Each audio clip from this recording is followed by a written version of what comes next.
Exam देने गई तो जब मैंने पीछे पलट के देखा तो मेरे अलावा कोई भी गर्ल्स नहीं थी, सभी बॉयज़ थे।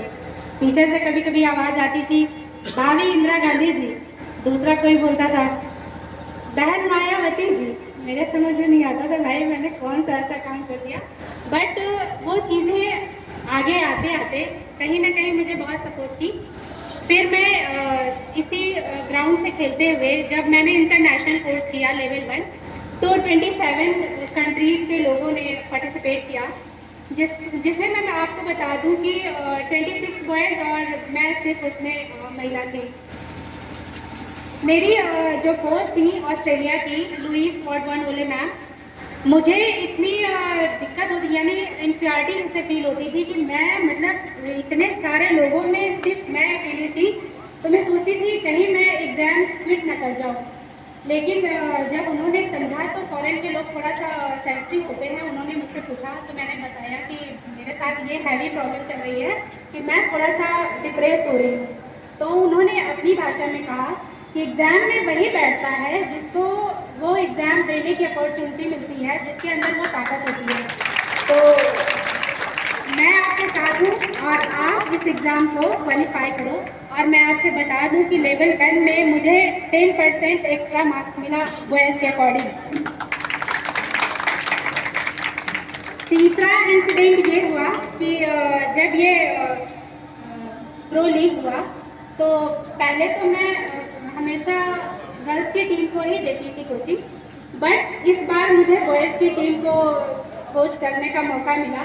पहले तो मुझे अंदर से खुद ही बहुत सारी मतलब ऐसी चैलेंजेस आते थे कि भाई इंडिया टीम के जो कैप्टन हैं विनीत और प्रिंस, रोहित, ये सब इंडियन टीम के हैं और ये ऑफिसर्स हैं इंडियन रेलवे से हैं, बहुत सारे लोग अदर स्टेट से थे। तो मैं सोचती थी कि मैं अभी तक तो गर्ल्स को ही दे रही थी ट्रेनिंग, बॉयज़ के साथ मैं किस प्रकार से हैंडल करूँगी। और मिट्टी से लेके मैट तक का सफ़र मेरे लिए बहुत चैलेंजेस था। बट मैंने एक दिन कोच साहब को, अपने गुरुजी को फ़ोन किया कि सर अब क्या करना चाहिए। उन्होंने कहा बेटा आपके अंदर वो क्वालिटी है, आप कर सकती हैं।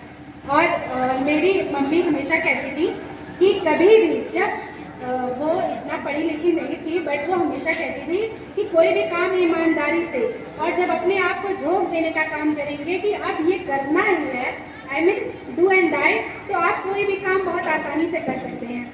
फिर महिला आयोग की सदस्य हैं रितु शाही जी, जो मेरी बहुत सपोर्ट करती हैं। उनसे मैंने कहा कि मैं इतने बड़े खिलाड़ियों को, बाय द वे कभी मुझसे भी मिस्टेक हो सकती है, तो कहीं आप वो कर सकती हैं और ईश्वर ने आपको इसीलिए भेजा है तो आप बस उसको करो। फिर मैंने अपनी ताकत पूरी लगाई और बहुत सारे चेंजेस हो जाते हैं क्योंकि वॉलीबॉल का अभी तक जो लीग होता था वो क्रिकेट में होता था, सॉरी वॉलीबॉल में कभी नहीं था। पहली बार ऐसा हुआ यूपी प्रो लीग हुआ, तो बहुत सारे उसमें मतलब डिसीजंस के भी चेंजेस थे, समझने में भी थोड़ा सा प्रॉब्लम हो रही थी, बट एक दिन के बाद सारी चीज़ें अपने आप लाइन पे आ गई। और मैं ये जानती हूँ कि अगर किसी भी काम को आप पूरी ईमानदारी से और जब आपको सीखने का समय मिले, यानी ये समय जो आपका सीखने का है, अगर आप उसको लगन और सहानुभूति के साथ उसको सीखते हैं तो कहीं ना कहीं वो काम देगा। तो मैंने भी वही काम किया। मैंने सोचा अब तो मतलब करना ही है तो उसको पूरी ईमानदारी से किया जाए।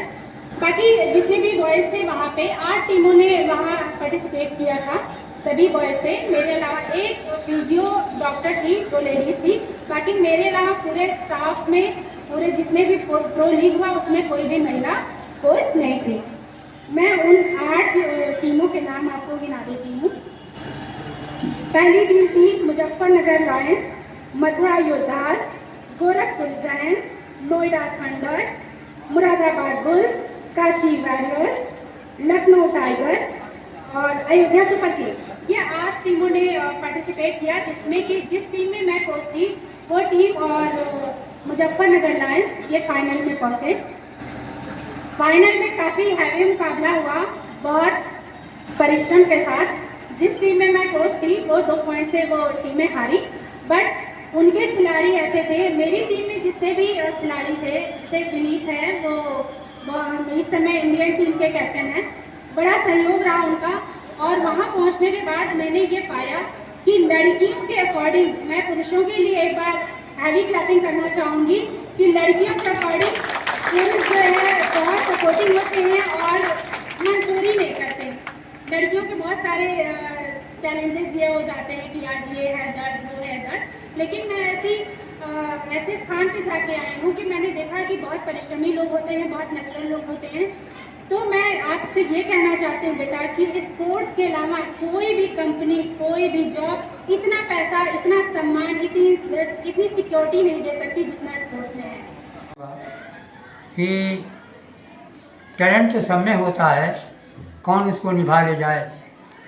एक साथ मैंने स्वयं का, क्योंकि मैं पुराना खिलाड़ी था, मेरे रोम रोम में खेल भरा है। उसी खेल की वजह से मैंने इस विद्यालय में खेल खिलाया। कॉलेज तो सभी हैं, संस्थाएं तो सभी हैं, पढ़ाता तो सभी है, लेकिन सर्वांगीण विकास कोई बच्चों का नहीं कर पाता है। सर्वांगीण विकास में ये खेल भी आता है। हमने इस खेल की तरफ ध्यान दे करके बच्चों को खिलाया। ये जो आज बेटी यहाँ तक आई है, मेरे फातिमा हिंद बालिका इंटर कॉलेज की कक्षा 4 से पढ़ने वाली बेटी थी और हमें ने उसको पहले कोचिंग दिया। उसे मैंने इस काबिल बनाया कि वो बाहर जा कर के नेशन तक खेल सके।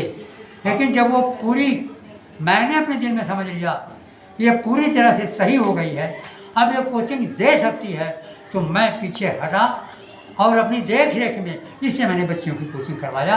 मैंने प्रोत्साहित किया। ये बाहर नहीं निकल रही थी, इनको मैंने ज़बरदस्ती एक तरीके से बाहर निकाला कि आप जाएं, आप बाहर देखें। तो मैंने वॉलीबॉल एसोसिएशन के उत्तर प्रदेश के कोच की हैसियत से मैं न जा कर के मैं रहा, लेकिन इनको मैंने पहले चरण पर रखा कि आप कोचिंग करेंगी, मैं देखूंगा। ऐसे प्रोत्साहित करके मैंने इनको आगे बढ़ाया और ये मेरी बात को मान करके आगे बढ़ी हैं और आगे बढ़ती रहेंगी।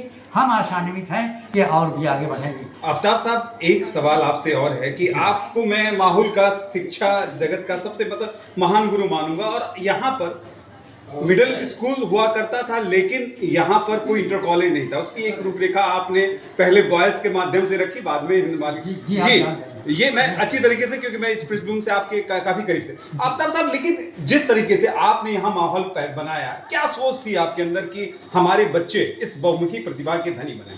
आप ये समझ रहे साहब कि पहले लड़कियों को पढ़ाना, आज के कुछ साल पहले लोग बड़ा अजब सा समझते थे। किसी जाति विशेष की बात नहीं है, सभी वर्ग के लोग। आप यकीन माने कि लड़कियों के कॉलेज को खोल करके, आपने सही कहा कि मिडिल स्कूल के बाद कोई बॉयज नहीं था। सन 1969 में मैंने जनता इंटर कॉलेज की नींव डाला, उसको जूनियर हाई स्कूल, इंटरमीडिएट कराया, 18 गिरान पर कराया। उसके बाद वहाँ से मैं 79-80 में हटा। जब मैं हटा तो यहाँ कोई लड़कियों का स्कूल नहीं था।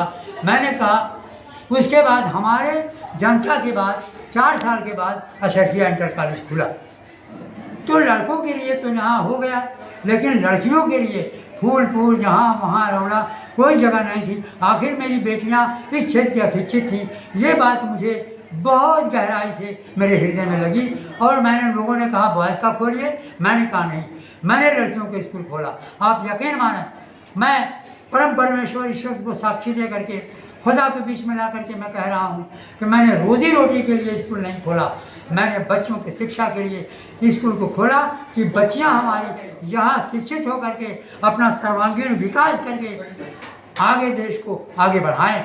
उसके परिणाम स्वरूप यहाँ की लड़की जज भी है, यहाँ की लड़की वकील भी है, यहाँ की लड़की रेलवे में है, यहाँ की लड़की पुलिस में है, यहाँ की लड़की प्रवक्ता है। जो जितनी भी ज़्यादा लड़कियाँ यहाँ आगे की बढ़ रही हैं, मेरा हृदय और बढ़ता जा रहा है, मेरी उम्र बढ़ती जा रही है और मेरा हौसला बढ़ता जा रहा है कि हम लड़कियों को और भी उच्च से उच्च शिखर पर करा दें। मैं आपको विश्वास दिलाता हूँ कि ये बैठी हुई हैं, जितनी भी मेरी खिलाड़ी लड़कियाँ हैं, उनके सर में दर्द भी होती है तो मैं फ़ौरन डॉक्टर बुलाता हूँ, उनसे मैं फीस नहीं लेता हूँ, उनको मैं किसी भी प्रकार की कोई दिक्कत नहीं होने देता हूँ, सारी सुविधा मैं देता हूँ।